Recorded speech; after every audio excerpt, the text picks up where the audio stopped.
My name is Nicholas Kuna, and I'm going to be running a series of podcasts on brand strategy and digital marketing. If that wasn't exciting enough for you, we've got some of the best guests in the world who are going to tell us some of their wins, some of their biggest fails, and some tips and tricks they wish they knew when they started out on their journey. So if you're in marketing or sales or anything to do with communications, this is the podcast for you, and I look forward to having you join us.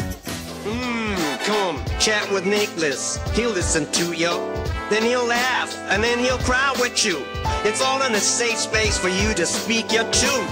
Oh, come let's chat with Nick. Well, I have the one and only Jeremy Sampson joining me today. So Jeremy, welcome, and thank you for joining me in short notice. Nicholas, always good to be with you.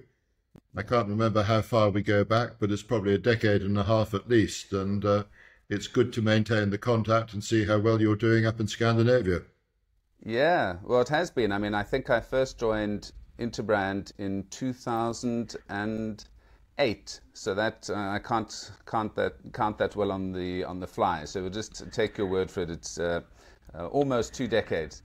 And it was actually before that, because while I was at university, Interbrand Sampson was sort of the go-to brand agency in South Africa that every branding student wanted to work at. So yeah, it's been a long road. So Jeremy, where are you at the moment? I'm in Johannesburg. You mentioned Interbrand, and I guess from my voice, people will guess that I come originally from England and came out to South Africa. Then I was headhunted back to England, and I went back and worked there for 5 years. And then I decided to come back to South Africa again. And coming back, it was also representing Interbrand, which in those days was independent. It had been started by John Murphy, and he and I had become friends. So we started Interbrand Sampson in Johannesburg and grew it, in fact, to arguably the major branding design consultancy in Africa. During that time, John Murphy sold out and Omnicom bought into Interbrand, as they still do. But we ran Interbrand Sampson when you were with us, and then it became Interbrand Africa, and that's how it grew. And then I left them 7 years ago, and not in the happiest of circumstances, I'm afraid. And they shortly lost the license and closed down. Meanwhile, I had jumped ship and joined Brand Finance. Now, Brand Finance, some of you will know, David Haig, who founded it, broke away from Interbrand in about, 1997.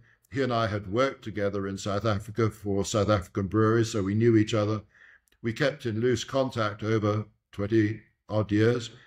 And then when he heard that I was leaving Interbrand, he said, we're finally going to work together. So I've been with Brand Finance now for 7 years, chairman of Brand Finance Africa. And in the 7 years, we've grown the business something like 3 or 4 times.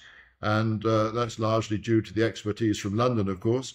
And I'm the figurehead for it. So, branding and design is one of those things that's running richly in one's veins, as you well know, Nicholas. Of course. Well, I think you did indeed start out as a designer, and your daughter is now quite a sought-after designer, I believe, as well. So the apple hasn't fallen far from the tree there. In terms of brand finance, and it's a fascinating field because it has brand in it, but that's not really talking about branding and design, really. This is going into brand valuations. Can you give us a little sort of taste of why brand valuations are important and why companies like Brand Finance actually exist? What is the point? Why do we need to do brand valuations? Well, just to take a step back, you're quite right. I graduated in graphic design, visual communication at Canterbury in England, and started life as a designer, but then that sort of morphs into more and more branding and marketing. And the thing about Brand Finance is that it looks at a brand and helps you manage your brand better. You would remember, Nicholas, that there's a magazine in South Africa, which is the weekly business magazine called Financial Mail. And they have a feature on marketing, and 2 weeks ago it was on brand management, and somehow they managed to exclude anything to do with the international standards when it comes to brand management, which means I wrote a letter in high dudgeon to Financial Mail, which they published, and said, come on, guys, ISO, I think it's 10667, which is brand valuation, which is the financial value, and then I think it's something like ISO 20671, which is brand equity and brand strength. And Brand Finance, London-based, 20-odd countries, it's the only consultancy in the world compliant with both those international standards. So when you measure a brand, when you audit a brand, when you track that brand, you need to be compliant with those ISOs, we would argue. And this is where every year now Brand Finance produces probably 50 or 60 rankings. They start from just at the end of January, where we have the Global 500, where the last 3 years it's actually been launched at the World Economic Forum in Davos. A couple of days later, we produce the top banks. And then through the course of the year, we bring out these additional rankings. But you're absolutely right. You know, some people say, oh, brand finance is all about the financial value. Not true. We're tracking the brand, we're looking at it, we're comparing it with its competitors. And this is where we spend a lot of time looking at the marketing funnel. And I know different people have different versions of it, but if you roughly say, well, let's talk about awareness, consideration, conversion, loyalty, all those things, and every stage of that funnel can be tracked and measured. And it's fascinating how many brands we find people are aware of them and they consider them, but they never use them. And that becomes an issue where you want to find out more about it. And you and I, if we had lots of time, would talk about the brands we like, we adopt, we use, might vary depending on what we're doing, where we are, and our stage in life. But also there are brands that we would never use, even though we're very aware of them. So basically, brand finance drills down into this, and we have a lot of very clever people. A lot of them are financial people. David Haig, the founder, is a chartered accountant, and most of the guys we deal with, but they have left brain, right brain, and we put it together, and then we can help companies, having done an audit or whatever, develop their brand strategy, perhaps look at the low-hanging fruit, as it were, compare them with their competitive set, and generally get involved in running the business. We also have a tagline, which I think is quite interesting, which is bridging the gap between marketing and finance. And when you think about that, I think a lot of accountants say figures are very hard. And let's face it, they're not. With the way things have gone in the financial world, a lot of figures are not as hard as you think. But when it comes to marketing data, a lot of people think it's soft and fluffy. And again, it is not as soft as people think. And this is where bringing together marketing and bringing together finance, after all, is to look at the major assets of companies and look after them and protect them and grow them.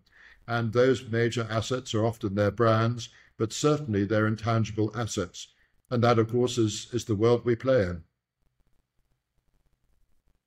Well, I think since my time at Interbrand Sampson, that link between marketing and finance was made very clear to me there. So what I've been doing in my career is trying to exactly bridge that gap between fluffy marketing and finance who hold the purse strings. And with all of this data that we're getting from Google ads, from various statistics and analytics, marketers have had to, by default, become more accounting focused, or perhaps in the past we had accounting types becoming marketers because they knew how business really works. So it's the analytics side and tying it into brand valuations and managing the brand, obviously super important.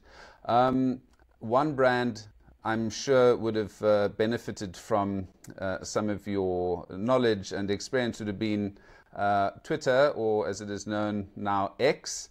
Very strange transition there, very brave. And who knows, X might be, a much more valuable brand one day than Twitter was. And just fascinating, I'm sure we could bang on about that a little bit in terms of how that rebrand worked. But any comments on that, before Jeremy? you move on, can I interject? Because yes, because I actually have done several interviews on this, including on CNBC Africa television.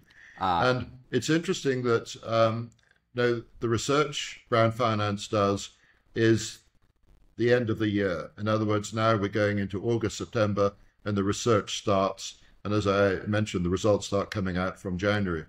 But in Twitter's case, in January this year, its brand had been valued at, I think it was roughly 3.5 billion US, whereas January in the previous year, it was valued at 5.8 or so.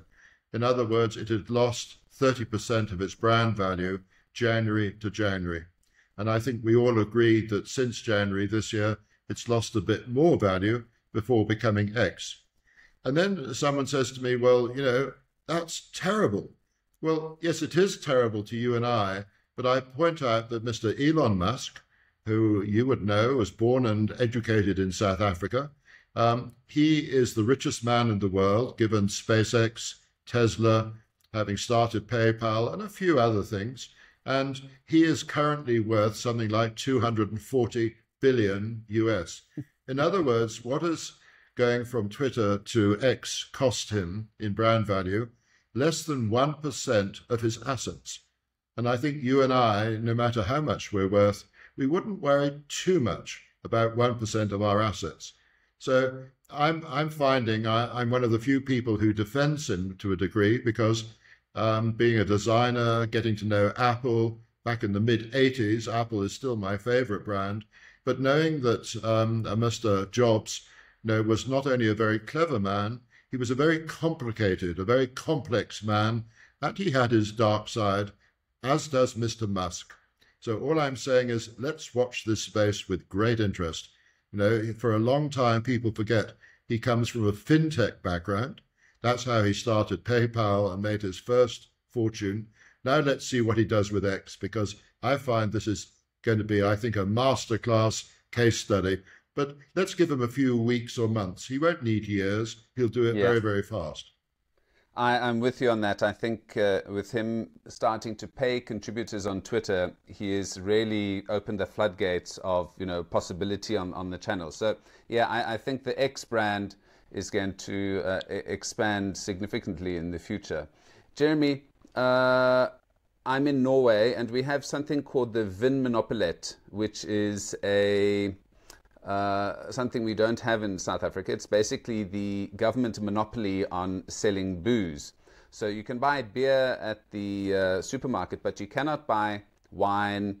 So similar to South Africa in the old days, where the liquor stores had the monopoly on booze.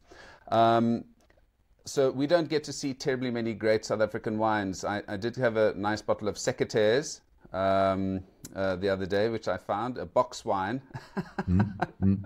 But what are you drinking? What are you on at the moment? I know you've got a couple of standards that you've got, but you might have tasted something interesting in the last week or two. What has it been? Well, it's interesting you mentioned Secateurs, because it's Mr. A.A. Badenhorst, which is in the area north of Stellenbosch. And Stellenbosch is the main area, probably. And I can tell you, in August last year, I went down to Stellenbosch and I ran a workshop on branding and marketing of wine. And there must have been about 60 people of the great and the good. So it was very interesting, and I learnt a lot as well. But Secateurs is a very good wine. I think up in Scandinavia, KWV are quite active with Rudeberg. I did, again, some consulting about 7 or 8 years ago, and they were telling me that Rudeberg, of course, is Afrikaans, which you know is the old Dutch, as it were, and Rudeberg means red. And the local community in Stellenbosch were very, very upset when they heard that Rudeberg was produced in a white version as well. And they said, how can you take something that's called red and produce it in a white? And of course, the marketers turned around and said, well, actually, because, the customer wants it. They want the choice of a red and a white.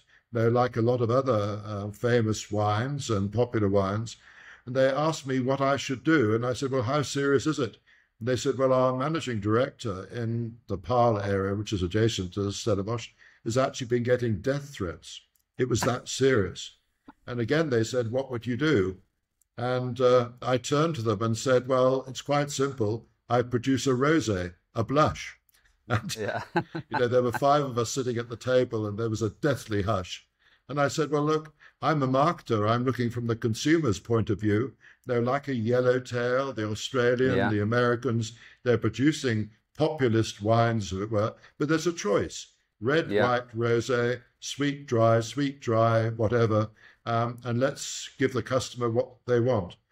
Other than that, and this is where South Africa is spoilt for choice. There are so many wines, and then it comes to the price points. In South Africa, there's a stigma attached to box wine, which is taking some time to overcome. I believe in Germany, something like 80% of all wine drunk is from boxes. And of course, with technology today, box wine can be very, very good. And of course, you can leave it in your fridge and it'll not go off, whereas the bottled wine, if you're not careful, will. But there's so many to choose from. And you and I know that you could go down and get lost in the Cape for 3 or 4 weeks. You can do lots and lots of tasting. Unlike in California, tasters are welcomed. In California, they're more like farms, so they don't want you knocking on the door, as it were. They say, go away. Whereas in the Cape, the beautiful scenery, they'll say, come on in. How many wines do you want to taste? And if you're buying wine, probably they won't charge you for the tasting either. But Sekitos is a very good choice. In that area is another group called Molyneux, which you've probably heard of. And Molyneux is run by a couple. She is from California. I think she worked with Mondavi. He is a South African. And they have, over the last 10 years or so, become arguably the top winery, helped by the fact that they have a neighbor who is a millionaire from India, and he's put a lot of money into Molyneux. And the wines they produce are sublime, but I suggest you look them out if you can. I'll definitely do that. Yeah, I'm missing. I've been trying to find the Hartenberg wines over here because their Shiraz and their, I think, Cab Sav is just something else.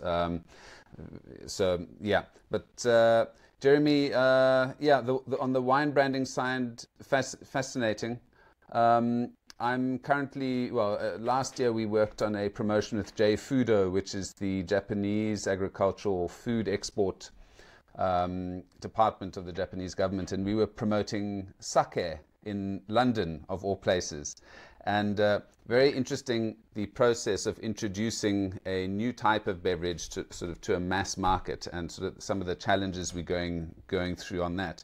So that's once we win the next pitch, I'll talk to you about that and talk to you about our process. And that's possibly another second wind for you. You can go from wine to sake. Very similar. Well, terroirs. I'm not sure I've ever tasted sake. Oh, really? Yeah. Yeah. I do have to say that there's a famous sushi place in Cape Town where I've had Japanese whiskey, which was absolutely stunning. Absolutely stunning. They said, well, you're in a Japanese restaurant, you can't have Scottish whiskey. Exactly. And we were with business people who said, come on, let's enjoy the end of the meal. And the Japanese whiskey was sublime. And I hope you have tried some of that as well. Yeah, you probably had the Yamazaki, and depending on the budget of your business guest, it would have been the 18-year-old, which is sort of the new Johnny Walker Blue, basically in the whiskey market. So I spent 4 years in Malaysia, and there are a lot of Japanese expats there working for large Japanese companies. So I've drunk my fair portion of sake and amazing Japanese whiskies. So yeah, there's such a variety out there. The interesting thing in Norway is that we get to see Hungarian wines and Macedonian wines. I haven't been brave enough yet, but they at the end of the month, when the budget runs dry, perhaps we can try a Moldovan red or a Georgian rosé.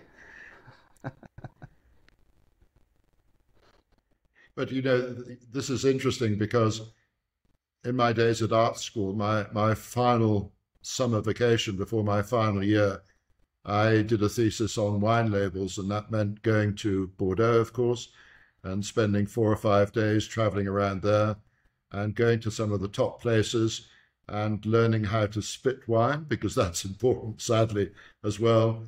But Monsieur Peter Sichel of Sichel et Fils in Bordeaux, and it's his son now who runs the Bordeaux wine organization.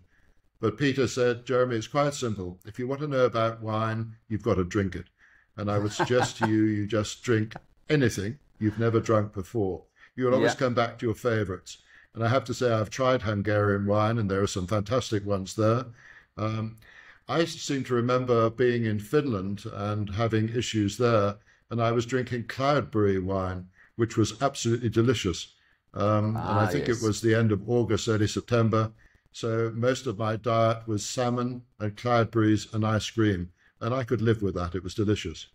Yeah, that's not the worst combination you've got there. Just to close off, Jeremy, I think a very interesting point you've just made is from university, when you chose a project to look at wine labels, to where you are now in your 70s, I believe, focusing and giving deep insights into the wine industry, packaging, marketing, branding, etc. Wine has spanned your entire life, and possibly, perchance, I'm sure you never thought, looking at wine labels in your early 20s or late teens would have resulted in you being sort of the preeminent unophile at this stage. Yes, you just don't know, do you? And during one's formative years, going to college or whatever, I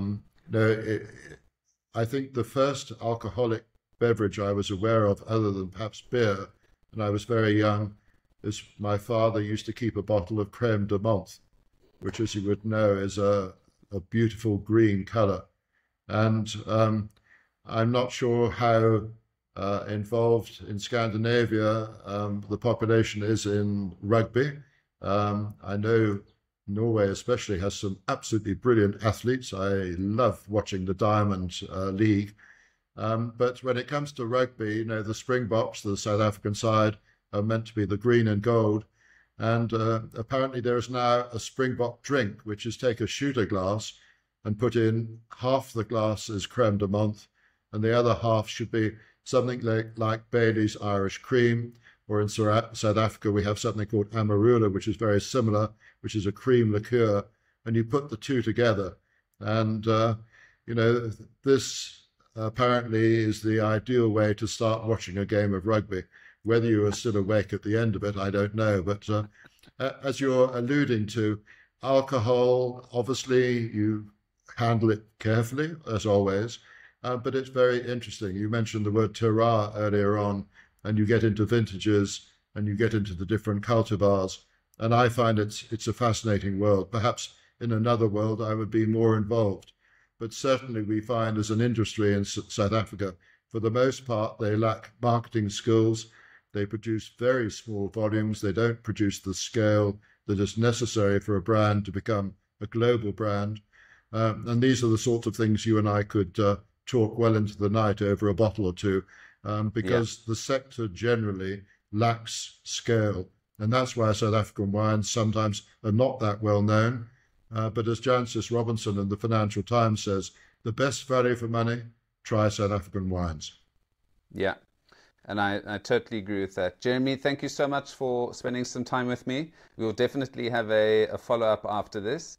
But really just fantastic catching up with you, and I hope to hear from you soon. Nicholas, it's been my pleasure. Thank you, and all best to you. Come chat with Nicholas. He'll listen to you, then he'll laugh, and then he'll cry with you. It's all in a safe space for you to speak your truth.